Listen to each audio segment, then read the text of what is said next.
leitoras do Clube Psi, sejam muito bem-vindas a mais uma aula do nosso clube.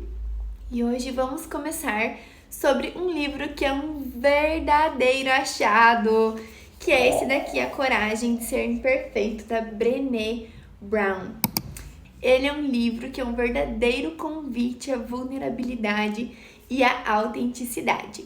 Eu li esse livro há muitos anos atrás, quando eu ainda era estudante de psicologia. E eu confesso, assim, que ele me marcou muito, porque eu sempre fui uma pessoa, assim, mais exigente comigo mesma, um pouco perfeccionista, que quero fazer tudo muito perfeito, muito certinho. E esse livro foi um grande desafio para mim, né? Porque fala sobre você ser vulnerável, você se aceitar e sobre você ser imperfeito.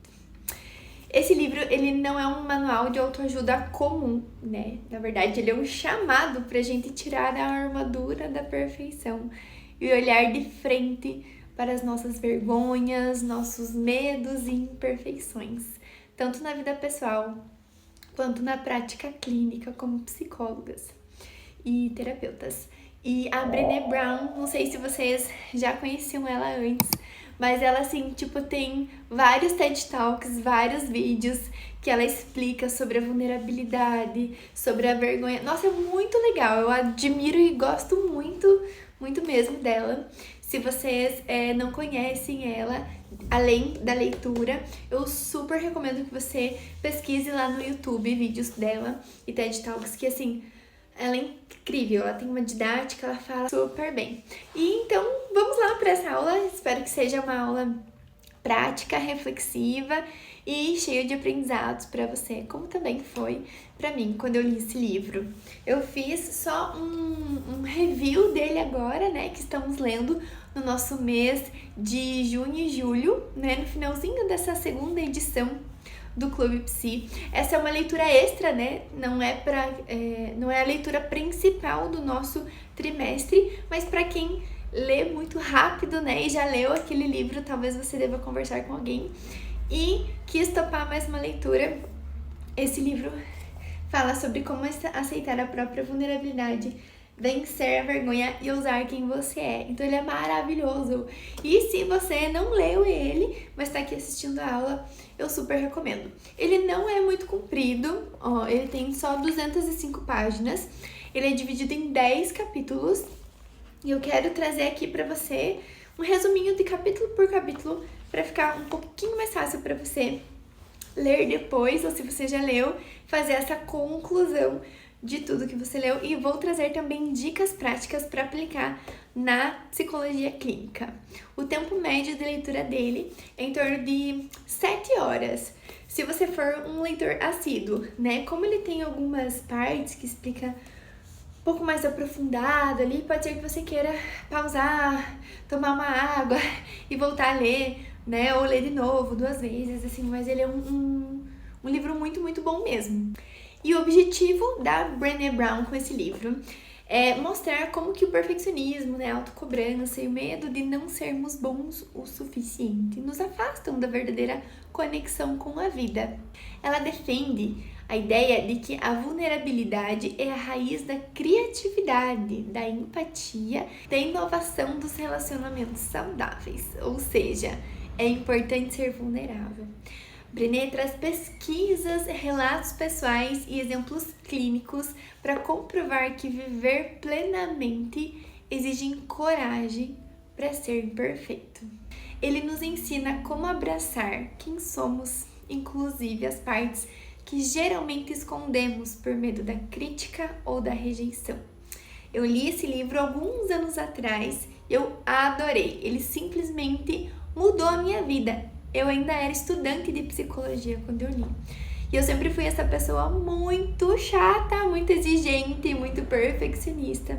E depois que eu li esse livro, eu entendi que estava tudo bem eu errar, que estava tudo bem eu não ser perfeita. E eu espero de coração que essa leitura tenha sido muito boa para você também. Então, a Brené Brown é uma professora e pesquisadora norte-americana, especialista em estudos sobre vulnerabilidade. Bem, o tema que é difícil da gente falar, né?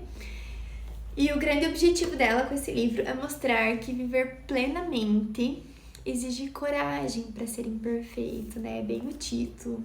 Dizer não sei, pedir ajuda e nos mostrarmos como somos, com nossas qualidades e defeitos. E para isso precisamos aprender a lidar com a vergonha e a abandonar a cultura da escassez, que sempre nos faz sentir que a gente não é o suficiente, que a gente não fez o suficiente, que não tá bom o suficiente, né? Então, espero que você tenha curtido essa leitura e agora eu vou entrar junto com você em cada capítulo para trazer um resuminho e espero que você goste. Então, começando aqui o livro, começa pelo prólogo na página 9. O que significa viver com ousadia, né? Então, a Brené já começa ali com uma provocação. E viver com ousadia não é sobre ser destemido, mas sim sobre entrar na arena da vida mesmo com medo, aceitando correr riscos emocionais e abrindo espaço para errar e aprender. E ela diz: quando escolhemos viver com ousadia, assumimos o compromisso de enfrentar o desconforto da vulnerabilidade, em vez de nos escondermos atrás de nossas defesas. Então esse prólogo aqui, ele já planta a semente da reflexão, né? Como que nós, psis, estamos mesmo vivendo com ousadia? Ou será que a gente está se protegendo, né? Inclusive da nossa própria humanidade? Porque nós também temos defeitos, também somos imperfeitos, né? Então é muito legal o começo desse livro. E ali na introdução, na página 11, sobre minhas aventuras na arena da vida, a autora compartilha um pouco da própria jornada dela, né? Ela conta sobre o vídeo do TED Talk que tá viralizando, né? Que acabou viralizando e a fama inesperada dela e o quanto isso trouxe à tona os seus próprios sentimentos de insuficiência e medo de exposição, mas é muito bom o TED Talk. Se você nunca viu, assista, eu vou deixar o link aqui debaixo dessa aula, porque ele fala muito sobre a empatia, né? E aqui na introdução a Brené mostra que todos nós, mesmo quem é especialista em vulnerabilidade, mesmo os psicólogos, somos sim atravessados pelas inseguranças. E essa honestidade dela nos aproxima também da autora e como pensar, né, em nós na leitura desse livro. Então eu te pergunto, Psi, como que você lida com a tua própria exposição enquanto ser psicólogo, né? Você se permite ser vulnerável em algum momento? Você tem medo de ser julgada por outros profissionais ou até pelos seus pacientes? Pesado essas reflexões, né? Muito bom esse livro. Então, no capítulo 1, vamos falar sobre escassez por dentro da cultura de não ser bom o bastante. Ela diz que a gente vive numa cultura da escassez, né? Onde a gente tá sempre achando que falta algo, como, por exemplo, não sou bom o suficiente, não fiz o suficiente, né? Quem nunca se sentiu ou pensou dessa forma? Principalmente nós, psis, que temos um padrão inflexível bem funcional ali, né? Ou disfuncional na nossa vida, ou até mesmo não tenho o suficiente, né? Essa mentalidade gera comparação, medo e muitas vezes o perfeccionismo, né? E na prática clínica a gente vê isso o tempo todo, né? Os pacientes chegam com essa sensação crônica de inadequação, né? E nós, terapeutas, também sentimos isso, muitas vezes se identificamos com os nossos pacientes. E no livro a autora diz que a escassez é a armadilha do não sou o suficiente e isso nos impede de viver plenamente. E aqui dentro da TCC, por exemplo, né, com o trabalho de reestruturação cognitiva desses pensamentos automáticos, a gente pode incentivar os pacientes a perceberem as suas próprias narrativas de escassez e até a reformulá-las. E aí no capítulo 2, Derrubando os mitos da vulnerabilidade, na página 27, a Brené nos apresenta os principais mitos, né, sobre a vulnerabilidade. É muito legal ela trabalhar sobre isso, porque ninguém quer trabalhar com a vulnerabilidade, né? Ninguém quer saber sobre isso, entrar em contato com a sua própria vulnerabilidade, né? E ela traz alguns mitos aqui, que muitas vezes nos impedem de ser vulnerável, né? Ela fala que a vulnerabilidade é visto como fraqueza, mas é um mito, né? Ser vulnerável não é ser fraco, é ser, pelo contrário, muito forte e corajoso. O mito de não preciso ser vulnerável. Por que eu vou querer ser vulnerável? Na verdade, a gente precisa muito para poder colocar nossas emoções para fora e se sentir acolhido. E o mito número 3, né? Que dá para fazer tudo sozinho. Gente, não dá. Eu tento, infelizmente, mas não dá, né? Então, a autora explica que a vulnerabilidade, na verdade, é essa coragem em agir, né? A vulnerabilidade também é a incerteza, é o risco, é a exposição emocional, mas é também o berço da inovação, da criatividade e da mudança. E na terapia a gente pode trabalhar isso com os nossos pacientes, né? Que tem medo de se abrir ou que resistem ao autoconhecimento porque associam a vulnerabilidade com a perda do controle, né? E na verdade é importante a gente às vezes perder um pouquinho do controle. Um exercício prático também da terapia do esquema, por exemplo, seria explorar o modo protetor desligado, né? Por que será que esse paciente usa essa armadura do controle?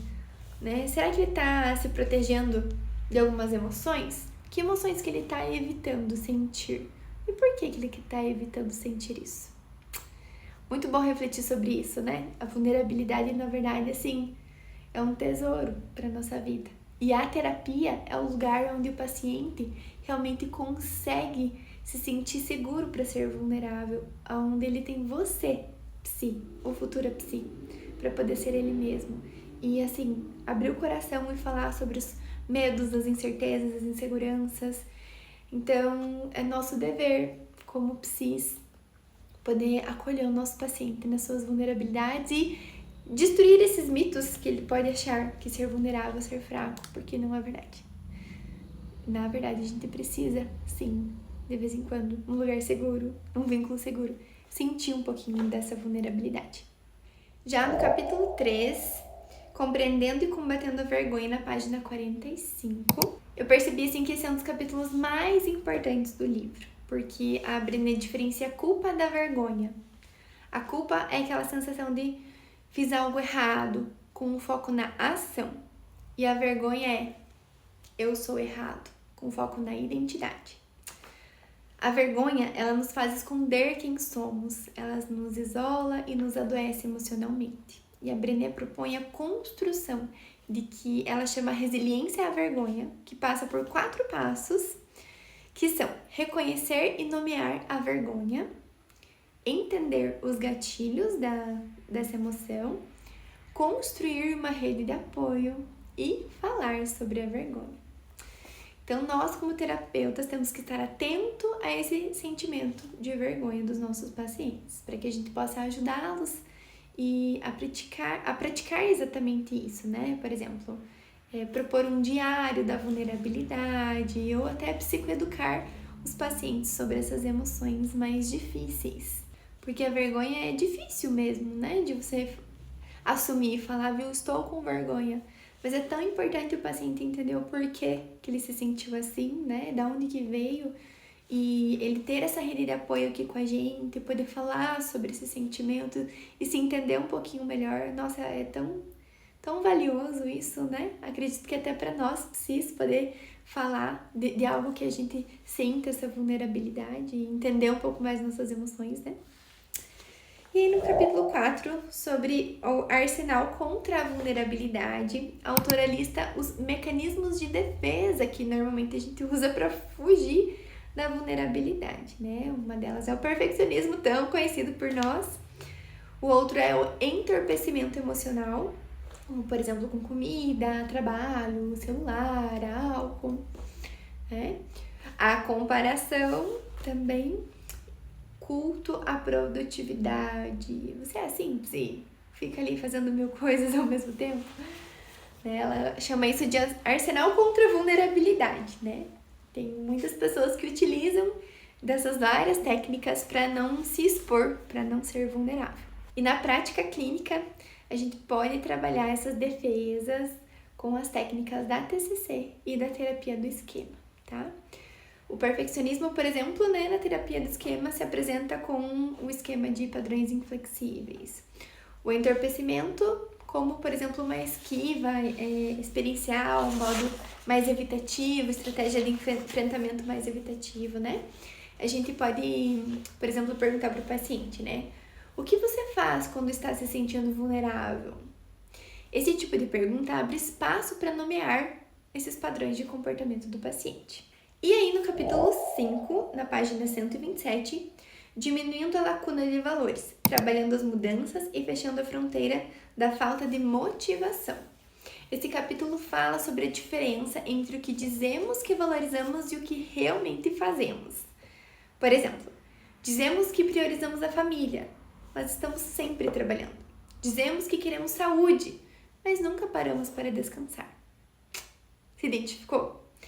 Então aqui a Brené propõe um exercício que é para a gente identificar quais são realmente os valores essenciais da nossa vida e refletir se o nosso comportamento do dia a dia está alinhado com eles. E na clínica a gente pode usar isso muito com os nossos pacientes, né? Que sentem muitas vezes um vazio existencial ou até um burnout, né? E também olhar para a nossa própria prática clínica, né? Como terapeutas. Psi, será que você está vivendo de acordo com os teus valores? Ou de acordo com aquilo que é importante para você e que você ensina para os seus pacientes? Aí no capítulo 6, compromisso perturbador. Ousadia para rehumanizar a educação e o trabalho, na página 135. Esse capítulo fala sobre a necessidade de mudar as instituições, sejam elas escolas, empresas ou consultórios. Brené defende uma liderança mais empática e menos punitiva. Na prática, ela nos convida a sermos profissionais mais humanos, que não tenham medo de dizer: eu não sei, preciso de ajuda, não consigo sozinha, eu errei, me desculpa. E no contexto da psicologia clínica, isso é importante, para que a gente evite também se sentir uma impostora e para evitar que a gente acabe tendo também burnout. Então, psi, se cuide e se permita ser vulnerável. Se precisar, faça uma terapia, tenho certeza que vai ser muito poderoso para a tua vida. E o último capítulo 7, criando filhos plenos, ousando ser o adulto que você quer que seus filhos sejam, na página 159. A Brené fala sobre educação e parentalidade. Ela diz que não adianta ensinar vulnerabilidade e coragem para as crianças se nós adultos não praticamos isso, né? A melhor forma de ensinar é sendo exemplos.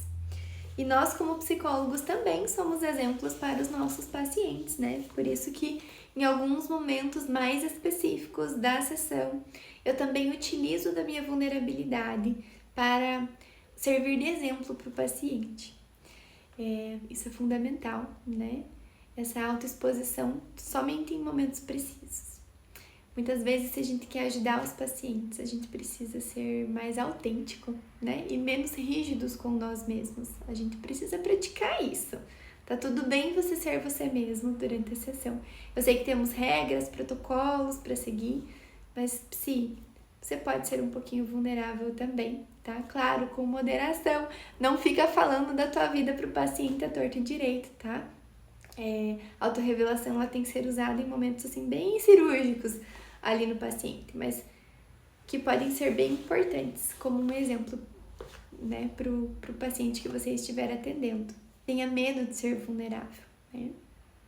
Tem uma frase também bem marcante aqui do livro que eu queria compartilhar com vocês, que foram muito poderosas para mim, né? Que durante toda a leitura do livro ficou marcada, assim. Que diz assim: a vulnerabilidade é o berço da inovação, da criatividade e da mudança. Eu já li essa aqui pra vocês, né? Mas ela é muito boa, porque realmente, sem vulnerabilidade não tem como você ter mudança. Outra frase: não existe coragem sem vulnerabilidade. Como que você vai ser corajoso se você não se põe ali na risca, né? E mais uma frase: a vergonha adora o silêncio. É importante para o paciente poder expressar a sua vergonha, a gente também permitir que ele fique em silêncio em alguns momentos durante a sessão.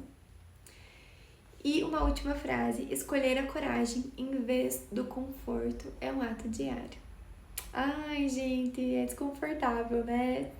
Ficar vulnerável, você falar dos teus defeitos, dos teus problemas, né? E expressar o que você tá sentindo. Mas é tão importante para nossa saúde mental também, né? Ter um lugar seguro para isso. Por isso que na clínica, né, nós temos que sempre estar bem cuidados também, psi. E eu achei que esse livro, assim, a gente pode usar muito, né? Tanto para nossa autoterapia quanto a terapia para os nossos pacientes. Porque trabalhar a vulnerabilidade é força e não fraqueza, né? Vamos ajudar a desconstruir esse perfeccionismo dos nossos pacientes, essa autocobrança, essa autocrítica e as nossas autocobranças e autocríticas também. E gostaria de te incentivar, né, a usar mais práticas de autocuidado na sua vida, que tenham congruência com os teus próprios valores pessoais. Eu sei que a gente quer sempre fazer tudo muito perfeitinho, muito certinho, né? Mas a gente também tem que estar vivendo a nossa vida, que é imperfeita, né? Espero de coração que com esse livro você possa ajudar os seus pacientes a identificar as próprias defesas emocionais dele, que você possa ajudar nos seus pacientes que têm medo de serem imperfeitos. Na nossa vida, essa leitura é um lembrete de que ser terapeuta não significa estar sempre bem, né, ou sempre certo, mas significa que somos humanos com dúvidas, falhas e medos, e que tá tudo bem. E aí, Psi, gostou dessa leitura? Eu amei. A coragem de ser imperfeito leva para dentro do consultório. É transformador, né? A forma como a gente olha para nós mesmos e para os outros. Então, use esse livro com o seu paciente. Você pode indicar a leitura para ele. Eu já indiquei para vários pacientes, inclusive esse livro aqui. Eu ganhei de uma paciente porque ela levou o meu para casa, rabiscou e comprou um novo para mim. Então ele é muito bom mesmo. Espero que essa aula, essa leitura possam ter te inspirado a viver uma vida mais corajosa na sua autenticidade e com muito mais leveza. Um beijo e até a próxima aula!